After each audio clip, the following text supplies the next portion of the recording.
The rain had been falling since morning, tapping softly against the windows of the small house at the end of the street. Inside, an old man named Karim sat quietly in his worn wooden chair, staring at a faded photograph in his trembling hands. The picture showed a smiling little girl sitting on his shoulders.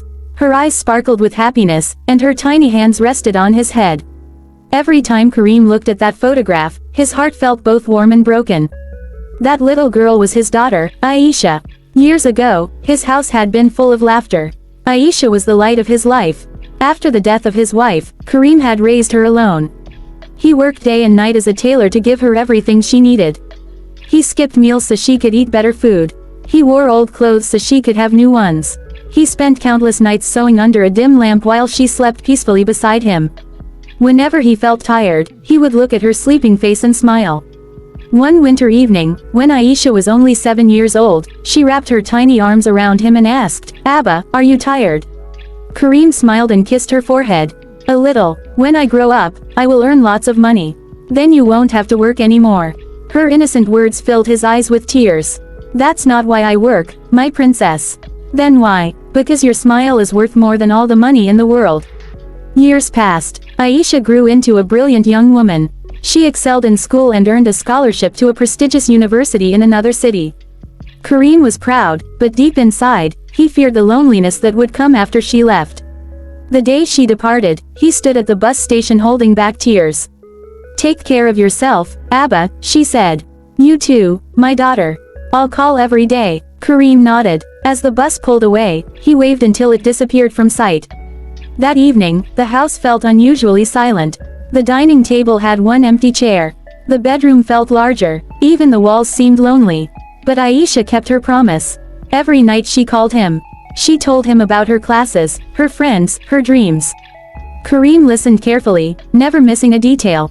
Sometimes he would pretend to be cheerful even when he felt lonely. Hearing her voice was enough. After graduation, Aisha found a high-paying job in another city. Life became busier. The daily calls turned into weekly calls. The weekly calls turned into monthly calls. Karim never complained. Whenever neighbors asked why his daughter rarely visited, he defended her. "She is working hard. She is building her future. She is busy." But every night he sat beside the phone hoping it would ring. One day Aisha called with exciting news. "Abba, I got promoted." Karim's face lit up. "That's wonderful. And, I am getting married." For a moment, silence filled the room. His heart ached, but he smiled. "Congratulations, my daughter." The wedding was beautiful. Aisha looked radiant. Everyone praised her success. Everyone admired her happiness. Only Karim quietly stood in a corner, watching. He smiled through tears as she began a new chapter of her life. After marriage, the visits became even fewer. Months turned into years. Karim grew older. His hair turned completely white. His hands became weaker. Walking became difficult. Still, every morning he swept the front yard and watered the flowers Aisha had planted as a child. He spoke to them as though they could hear him. One day she will come. One summer afternoon, Karim collapsed while returning from the market. Neighbors rushed him to the hospital. The doctor informed him that his heart was weak. "You need someone to take care of you."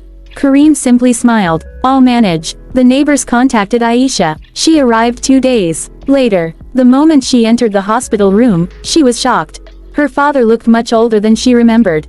His face was pale. His body seemed fragile. "Abba," she whispered. Karim opened his eyes and smiled. "My princess." Aisha burst into tears. She held his hand tightly.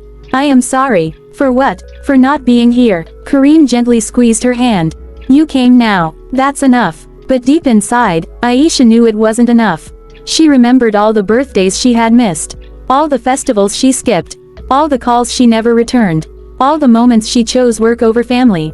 Guilt consumed her heart. After Karim returned home, she stayed with him for a week. For the first time in years, the house felt alive again. They ate together. They laughed together. They shared old memories. One evening, Aisha found a box hidden in a cupboard. Inside were hundreds of things she had forgotten. Her childhood drawings, school certificates, old toys, birthday cards, even broken hair clips. She looked at her father in disbelief. "You kept all these?" "Of course." "Why?" "Because every piece reminds me of you." Aisha's eyes filled with tears. That night she couldn't sleep. She realized that while she had been chasing success, her father had been preserving memories. While she was building a career, he was holding on to every little reminder of her existence. Before leaving, she promised to visit more often. Kareem smiled. "I'll be waiting." For a few months, she kept her promise. Then work became demanding again. Meetings increased. Responsibilities grew. Life moved faster. The visits became rare once more. One evening, Kareem sat alone watching the sunset. The sky glowed orange and gold. He looked at Aisha's childhood photograph and whispered, "I miss you." The house gave no reply. A few weeks later, a neighbor found him unconscious. He was rushed to the hospital. The doctors did everything they could. Aisha received the call late at night. Panic filled her heart. She immediately drove through the darkness. The journey felt endless. Tears blurred her vision. Memories flooded her mind. Her father teaching her to ride a bicycle, helping her with homework, waiting outside school every afternoon, holding her hand whenever she was scared, praying for her success, sacrificing everything for her happiness. When she reached the hospital, doctors lowered their eyes. She already knew. Her legs trembled. "No." She whispered. "No, please." The doctor gently handed her a small envelope. "He left this for you." With shaking hands, she opened it.